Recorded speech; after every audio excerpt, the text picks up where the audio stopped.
The night Leo Chan first met Isabel Vance. The wind whipping across the East River carried the scent of salt water in the city, cutting through the last of early autumn's humidity. The company's annual gala was at the plaza, and, as the newly minted director of engineering, he'd just finished his yearly R&D report. With a glass of champagne in hand, he stood at the edge of the rooftop terrace, watching charter boats carve golden trails on the water. "I was captivated by what you said about fault tolerance in distributed systems." Leo turned. Isabel was standing where the light met the shadow. She wore a moon-white silk dress and pearl earrings, her smile calibrated to a perfect angle, warm enough to be inviting, but too poised to be eager. She held no drink, only a black moleskine notebook, open to a page filled with a hand-drawn architecture diagram. "You were taking notes?" Leo was surprised. During the tech deep dive, most of the executives in the audience were discreetly answering emails. "I'm an art curator, but I'm fascinated by technology," she said, closing the notebook. Her fingertips traced the gold-embossed logo, especially the logic that brings order to chaos. That night, their conversation drifted from distributed systems to Mondrian's geometric abstractions, from database indexing to the counterpoint of Baroque music. For every technical term he used, Isabel found a parallel in art history. She told him she had just returned from Italy.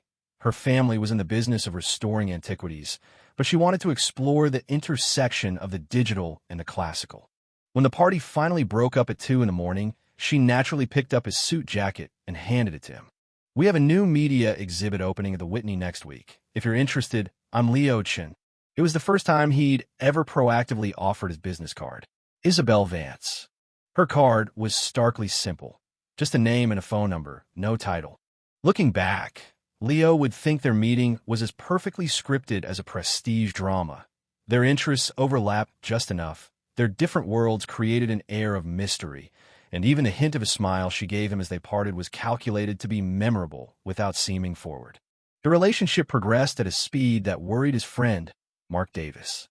On their third date, Isabel took Leo to her family's workshop, a historic brownstone in the West Village, its walls lined with antique books and half-restored frescoes.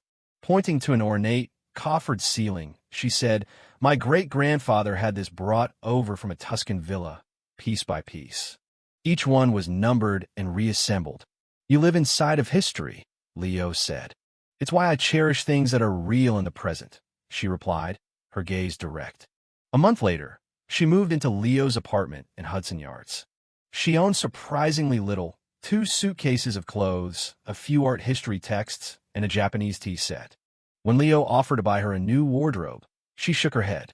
"The more you own, the more you're trapped." The engagement happened on their 3-month anniversary. Isabel had arranged a candlelit dinner on a private yacht cruising the Hudson. The wind messed up her hair, and she didn't bother to fix it. As Leo knelt on one knee, the yacht passed by the glittering lights of the financial district, the entire Manhattan skyline seeming to crown her in light. Her "I do" was lost in the sound of a distant ferry horn, making it feel slightly unreal. The next day, Isabel took him apartment hunting, a 2,000-square-foot penthouse at 157. Pointing to the floor-to-ceiling windows, she said, "My easel can go here, and your server rack can go there. We won't bother each other, but we'll still be able to look up and see one another." Leo paid the down payment. When a sales agent handed over the contract, Isabel whispered, "Just put in your name. This is our home."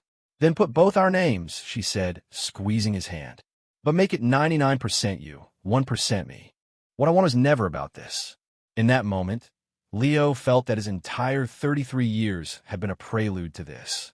From a scholarship kid from a small town in Ohio who aced his SATs, to MIT, from a programmer burning the midnight oil in a cramped shared apartment to a director of engineering in a Manhattan skyscraper.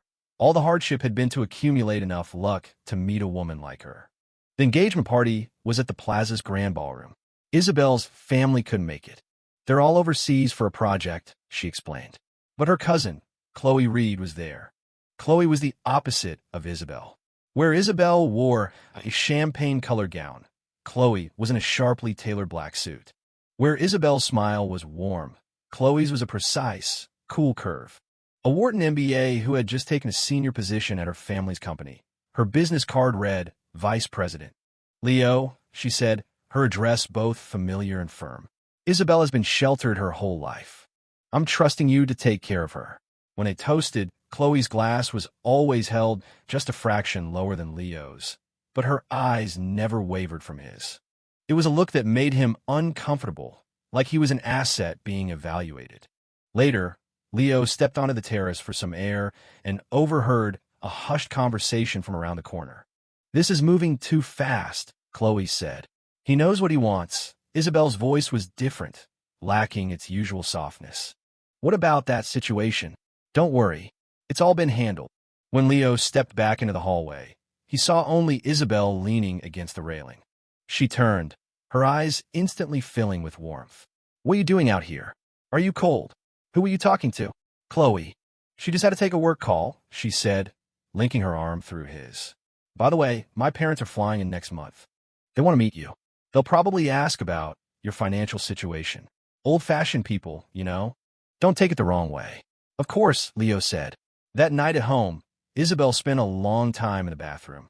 As Leo passed the door, he heard the faint sound of her speaking, low and quick. He knocked, and the sound of the shower immediately grew louder. Just doing a face mask, her voice came through the steam, muffled and distant. A week before the incident, Isabel started having trouble sleeping. I keep having nightmares, she said, shaking him awake at 3 a.m. I dream that you disappear. Leo held her, feeling her tremble. It didn't feel like an act. The wedding is next month. It's probably just pre-wedding anxiety, his friend, Dr. Anna Flores, a clinical psychologist, said over the phone. Give her plenty of support, and keep the pressure low. Leo started skipping his late nights at the office to be home on time. But Isabel grew more erratic. One moment she would be caressing his face, saying, You're the one for me. And the next she would ask, What if I'm not as perfect as you think? The night before happened, she made beef bourguignon and opened a bottle of Burgundy. To our last night of being single, she said, smiling, her eyes glistening with what looked like tears. We can still have date nights like this after we're married. It won't be the same. She shook her head, drinking quickly. Leo only remembered having 2 glasses of wine, but his head felt unusually heavy. As Isabel helped him to the bedroom, he smelled a strange perfume on her, something sharp and potent, completely different from the light, floral scent he'd bought her. Your perfume, I changed it. Just for you. Her voice sounded very far away. He woke to blinding sunlight and the even more jarring sight of an NYPD uniform. 3 police officers stood by his bed. Isabel was huddled in a corner, wrapped in a torn silk robe, her neck and wrists covered in bruises. She was crying, but her eyes were dry. Mr. Chun, we received a 911 call. You're under arrest for suspicion of rape. The light in the interrogation room was a sterile white. Leo repeated, We're engaged, 3 times. The young detective rapped his knuckles on the table. An engagement isn't a free pass. The victim explicitly stated she did not consent. She did. Last night Do you have any proof of that? His phone was dead. There were no cameras in his apartment. The bruises on Isabel's body were fresh. The medical examiner's initial report estimated they were less than 6 hours old. There was skin tissue under her fingernails that matched Leo's DNA. She fought back. Were you injured? The detective asked, pointing to a photo of the scratches on Leo's back. Those were from their lovemaking 2 nights ago, but saying that would only make the prosecution's story sound more plausible. His lawyer, a man named Peterson whom Mark had found, listened to the story with a blank expression. His first question was, Do you two have any financial disputes? None. She has access to all my accounts. Any recent large expenditures? The down payment on the penthouse. Over $1 million in both our names. And the wedding deposits. Peterson cut him off. Has she ever had you sign any documents? Leo remembered 2 months ago, when Isabel had brought home an insurance policy. It's a critical illness plan for you, with me as the beneficiary. Just sign here. He had signed it without a second thought. What kind of policy was it? I think life insurance? Or disability? Peterson closed his notebook. Mr. Chun, I think you may have been targeted by a professional team. Bail was set at $500,000, and he had to surrender his passport. It was raining when he walked out of the precinct. Mark's car was waiting with Anna in the passenger seat. "She's gone," Mark said. "Movers came yesterday. Cleared out everything of hers. Not that there was much to begin with." The apartment was empty. Or rather, it was back to how it was before he met Isabel. Her clothes, her tea set, her notebooks, even the half-used bottle of shampoo in the shower, all gone. It was as if she had never existed, except for the red velvet box on the coffee table. Inside was the engagement ring and a note. "I'm sorry. I had no other choice." Leo opened his banking app. The joint account balance, $37.20. His personal investment account showed a $500,000 withdrawal 3 days prior. The money had been moved to the joint account, then transferred out in 5 separate transactions within an hour to 4 different shell corporations, before vanishing into an offshore account. The real estate agent called. "Mr. Chun, your fiancée came in today to process a change of title. She said you both agreed to transfer the property solely to her name. According to the contract, we just need you to sign this waiver. I didn't agree to anything. But Ms. Vance provided a power of attorney and also a notarized document from a notary public." Leo remembered 3 months ago, Isabel saying she needed his help with a document from when I was studying abroad.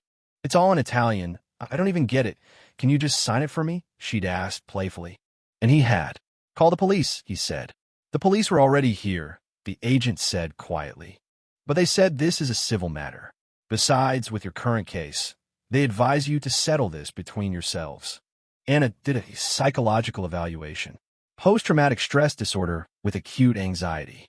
You need medication, and you need to talk through every single detail, especially the ones that make you feel ashamed. I remember the wine tasted off that night. She kept urging me to drink, but barely touched her own glass. Has anything like that happened before? A sudden memory lapse. Once, after the engagement party, I fell asleep in the car on the way home. Another time, Leo stopped. There were too many instances. Before any major argument or conversation, if he drank the water or wine Isabel handed him, his memory would be foggy. Anna handed him a glass of water. "I've already sent a sample of this for testing, but you need more direct evidence." The evidence was with Chloe.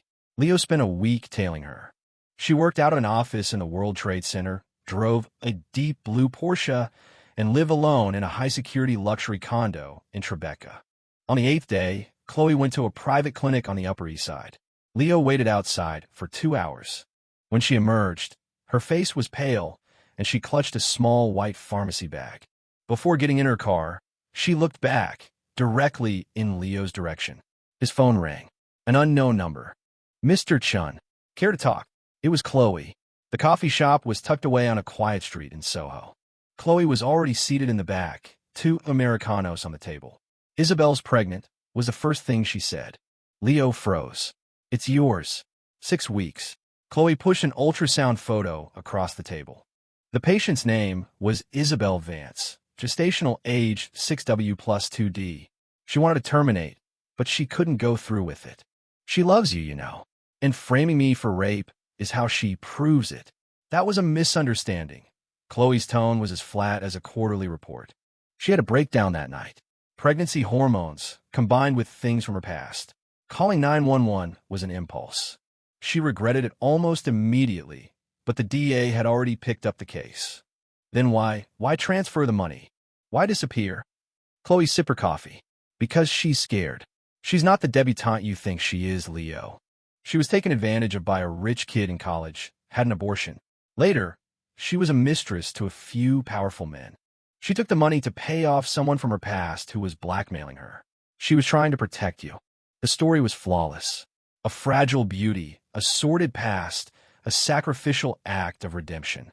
If Leo hadn't just received the first report from his private investigator, he might have believed it. "Chloe," he said slowly, or should I say, Bella's college roommate? For the first time, a crack appeared in Chloe's composure. The private investigator, a former NYPD detective named Zhao, ran a discreet firm.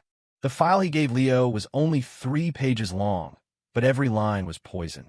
Page 1, Bella Kowalski, 29, from rural Pennsylvania. Dropped out of a state university art program. Reason: expelled for defrauding students and faculty of over $60,000. Note: used multiple aliases and maintained romantic relationships with several men simultaneously for financial gain. Page 2. Isabel Vance, 25, listed as a short-term exchange student at an Italian art institute, in reality, a language school, with no record of graduation. Active in the U.S. as an independent curator, with no verifiable exhibitions. Bank records show 6 large deposits over the last 3 years from different men, ranging from $50,000 to $200,000 each. Page 3. Chloe Reed, actual age 31, Bella Kowalski's college roommate. Her family's construction supply business went bankrupt 3 years ago, with millions in debt. In the last 6 months, Chloe's personal accounts show unusual cash inflows totaling approximately $1.2 million, nearly matching the amount Leo had lost. And this, Zhao said, pushing a photograph across the table. It was a candid shot of Isabel and Chloe in a cafe. Chloe's hand was resting on Isabel's, not with the affection of cousins, but with a more complex intimacy. "They're lovers?" Leo asked. "More than that." Zhao lit a cigarette. "It's a symbiotic relationship. Bella gets the money, Chloe launders it. Her family's defunct company is the perfect vehicle. You're not the first, Leo. Just the biggest catch so far. Why me? You checked all the boxes. Came from nothing. Self-made man. Desperate to climb the social ladder. Impressed by old money. And emotionally inexperienced. You had significant savings, but weren't rich enough to have a team of lawyers and security on retainer. But most importantly," Zhao flicked the ash off his cigarette, "you were lonely. Lonely men are the easiest marks." Peterson was silent for a long time after hearing everything. In a criminal case, the DA relies on evidence. All you have right now is circumstantial. They have physical injuries, your DNA, and a 911 call. Unless what? Unless you can prove she drugged you that night. But the window for a blood test has passed. Or, Peterson looked at him, unless she confesses. Leo thought of the ultrasound photo. "She said she's pregnant with my child. That could be her ace in the hole, or it could be a trap," Peterson said. "If she's really pregnant and has the baby, you're tied to her for life. If she's not, she's using it as bait to draw you in. How can I know for sure? She'd need prenatal care, medical records. But you're not her husband. You have no right to access them." Peterson paused. "Unless you can get her to tell you herself." Leo began to stage a complete breakdown. He sent daily texts to Isabel's disconnected number, his messages shifting from rage to pleading, from threats to despair. He created a new WhatsApp profile with a picture of them on the Brooklyn Bridge as the avatar and the status, "I'm waiting for you." On the 4th day, she accepted his request. "How's the baby?" he typed. "Fine. Let me see you." The video call connected. She was in front of a hotel window, wearing a loose-fitting sweater, her stomach flat. The background was a beach, Florida, maybe, or the Caribbean. "Isabel, come back. I don't care about the money. I'll have the charges dropped. We can get married, raise our child together." She cried, and this time, the tears were real. "Leo, I don't deserve you. Chloe and I don't care. I just want you." They stayed on a video call for 3 hours. Leo used screen recording software to capture everything. She admitted to transferring the money, to protect you, and calling the police in a moment of panic, but she never mentioned the drugs. Before she hung up, she said, "Give me a week. I'll give you an answer." Leo sent the video to Peterson. "Is this useful? For a civil suit, maybe. For the criminal case, not quite. But her guard is down. This is our chance." The opportunity came sooner than expected. Chloe requested a meeting at a suite in a Mandarin Oriental. She got straight to the point. Isabel has decided to have the baby, but she needs a guarantee. $5 million, one lump sum. She'll disappear, give you the child after it's born, and drop the charges. "How can I trust you?" "You don't have to." Chloe crossed her legs. "But your trial starts next month, and the evidence is stacked against you. A conviction means a minimum of 3 years. When the child is 3, who do you think a family court will grant custody to? The convicted rapist father or the victimized mother?" Leo clenched his fists. $5 million for your freedom and your child. It's a fair price. I want to see Isabel. Fine. But you come alone. Chloe handed him a key card. "Tomorrow night, 8 p.m. A private villa at the Gramercy Park Hotel. She knows you like historic places. Leo didn't sleep that night. He checked the voice recorder on his phone, installed a micro camera in the second button of his shirt, and set a timed message to Mark. If you don't hear from me by 9 p.m. tomorrow, call the police. The address is... He did one other thing. He went to a forensics lab run by a former colleague. This is a water glass from her hotel room. Zhao had given it to him the day before. The room Isabel had stayed at in Miami. A housekeeper had saved it as a guest's lost item. Can you run a saliva residue analysis on it? We can, but it'll take time. How long? 3 days minimum. Leo couldn't wait 3 days. He took the glass, sealed in an evidence bag, and walked towards the Gramercy Park Hotel. The villa was a relic of a bygone era, with mahogany floors that creaked with every step. Isabel was sitting by the fireplace, wearing a simple white dress. She had no makeup on. Her face looked small and pale. "How's the baby?" Leo asked. "Fine," she said, stroking her still flat stomach. "Chloe said you want $5 million. I don't want money, Leo." She looked up, tears streaming down her face. "I want you to be safe." That night, I don't know what I was doing. I was pregnant. My hormones were all over the place. I was terrified of what? That you'd find out I wasn't good enough. That you'd be like the others, use me and throw me away. She stood up and walked towards him. So I destroyed it first. That way, it wouldn't hurt so much when I lost you. The logic was twisted, but the emotion felt real. Leo almost softened until he saw the necklace she was wearing. It wasn't the one he'd given her. It was a diamond-encrusted Bulgari piece that cost at least $50,000. A woman, fleeing in terror, wouldn't remember to wear something like that. "Isabel, what was in the wine that night?" She froze. "I had it tested. Your water glass from Miami. It had traces of ketamine, a date rape drug. And the skin under your fingernails, my lawyer had it re-examined. The scratch marks were made from top to bottom, which means you held my hand and forced it to scratch yourself." Silence. The only sound was the crackling of the logs in the fireplace. Isabel's expression slowly hardened. The tears dried up, and her lips drew into a thin line. The gentle art curator vanished, replaced by a woman who was chillingly calm. "So," she asked. "So, this wasn't a moment of panic. It was premeditated." She laughed, a cold, brittle sound. "You know what I liked most about you, Leo? Your naive confidence. You think you can get whatever you want just by working hard. But the world doesn't work that way. Some people are born at the finish line. Others, like me, have to claw our way there, even if it means stepping on people." "Was Chloe someone you stepped on?" "She was my bridge," Isabel said, walking to the window. "She needed money to save her family's company. I needed a clean background. You were the springboard we chose together. High salary, big savings, simple, and desperate for validation from the upper class. The perfect prey. The bruises, I did them myself. I drugged you myself. Chloe installed a camera in the hotel room, hoping to film you forcing yourself on me, but you passed out cold from the drug. It didn't matter. The bruises were enough." She turned back to him. "You have 2 choices. 1, give me the $5 million. I disappear, the baby disappears, and I drop the charges. 2, you fight this in court. I'll have the baby, and you'll live your entire life as the rapist father. Who do you think society will believe?" Leo pressed a speed dial button on his phone. It was answered on the first ring. "We got it all on tape," Peterson said on the other end. The color drained from Isabel's face. But the real player had yet to show her hand. Chloe came down from the second floor, applauding slowly. "Brilliant. Too bad illegally obtained recordings aren't admissible as evidence in a criminal trial. And Isabel's pregnancy? Fake. The ultrasound was photoshopped. You have no damsel to save, Leo, only a fraud case."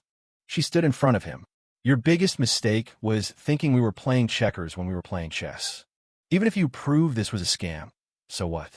The evidence for the rape charge is solid. You won't beat it. Fraud of this amount carries a maximum sentence of 3 years, and we already have someone lined up to take the fall. As for me," she smiled, "I'll go on being Ms. Reed, while you, after your trial next month, will be getting at least 5 years. Then why ask me here to negotiate? Because I want the transfer to come directly from you." Chloe pulled out a credit card terminal. $5 million to buy yourself a more lenient sentence. We'll provide a letter of reconciliation to the judge. It's a good deal, isn't it?" Leo looked at the machine and suddenly burst out laughing. It was a laugh of pure relief, as if a massive weight had been lifted from his shoulders. "What's so funny? You're too greedy," Leo said, pulling a USB drive from his pocket. "This contains 3 recordings. The first is a conversation between you and Isabel planning this whole thing, recorded in your office parking garage the day of my engagement party.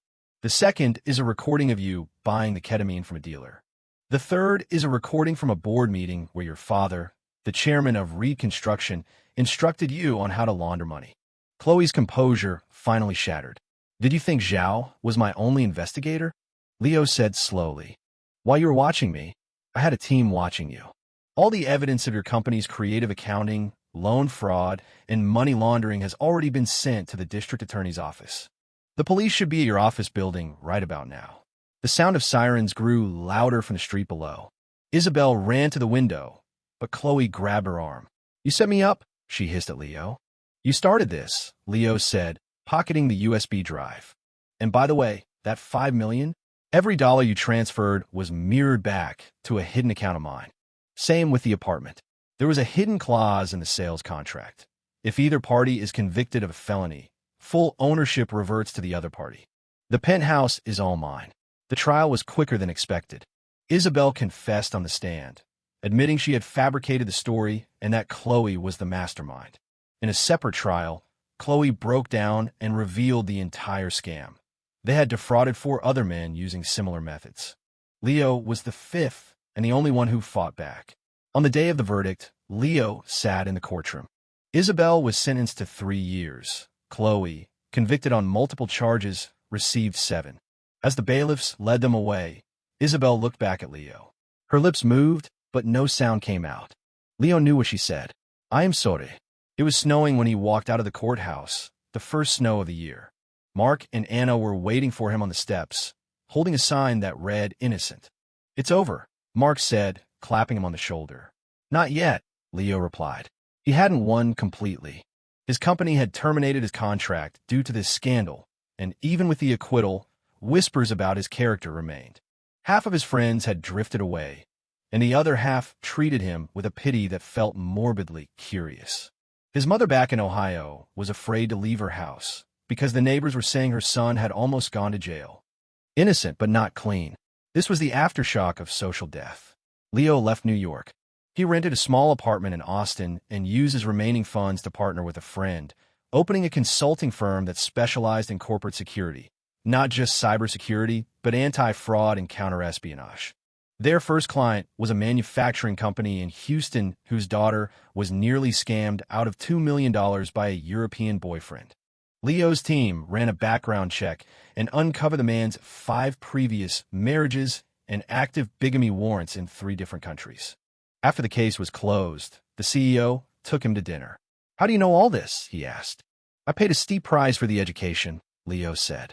The firm slowly built a reputation. They didn't just do investigations. They ran workshops, emotional fraud awareness for high-net-worth individuals, executive risk mitigation for corporations, and a legal first aid kit for the general public. Anna became their consulting psychologist. At their first public seminar, she said, "The most terrible thing about betrayal isn't the financial loss. It's the destruction of your trust in the world. Rebuilding that is 1,000 times harder than rebuilding your bank account." A participant asked, "Mr. Chun, do you still believe in love?" Leo thought for a moment. "I believe love exists, but I no longer believe in unconditional love. A healthy relationship is built on a foundation of sincerity that both partners can verify. That's not cynicism. It's an adult's responsibility to themselves and to their partner." A year later, while cleaning out some old boxes, Leo found the key card from the Gramercy Park Hotel. Out of curiosity, he looked it up online and discovered the villa had been converted into an art space. It was currently hosting a contemporary art exhibition titled Echoes. On an impulse, he bought a ticket. In the gallery, one installation caught his eye. Hundreds of vintage telephone receivers hung from the ceiling. From each one, a different recording of the words, "I'm sorry" played. Men, women, children, elders, some sincere, some perfunctory. The piece was called "The Forms of Apology." He stood there for a long time, until a voice spoke behind him. "Sir," it was the curator, a woman in her 40s. This piece seems to have resonated with you. It reminds me of a few things, Leo said. The artist believes that an apology is the echo of an unresolved emotion, the curator explained. The harm is done, and the apology is an attempt to smooth it over, but the echo reverberates through time, never truly falling silent. Dusk was settling as Leo left the gallery. His phone vibrated with a text from an unknown number. "Hello, Mr. Chun. I found your firm online. My fiancée and I are getting married next month, but some of her recent behavior has made me uneasy. I'd like to hire you to do a background check. Do you take on personal cases? Hope to hear from you." Leo stood on the street corner as the setting sun stretched his shadow long behind him. He typed a reply, deleted it, and typed again. Finally, he sent, "Yes, I do. But I would advise you to have an honest conversation with her first. Trust isn't the absence of doubt. It's the willingness to choose communication over investigation when doubt arises." He pressed send. He put his phone away and walked into the twilight. The streetlights flickered on, one by one, each a small, warm piece of evidence that the world wasn't entirely untrustworthy. It just required you to believe in it with your eyes wide open. And somewhere, unseen, the echoes of hurt, betrayal, and deception still vibrated softly through time, like a pendulum that never quite comes to rest, reminding the living, be brave, but be smart. Dare to love, but know how to love. Love and vigilance were never opposites. They were two sides of the same coin, the ability to see how bad the world can be and still choose to believe it can be better. And that, perhaps, was a more honest redemption than happily ever after.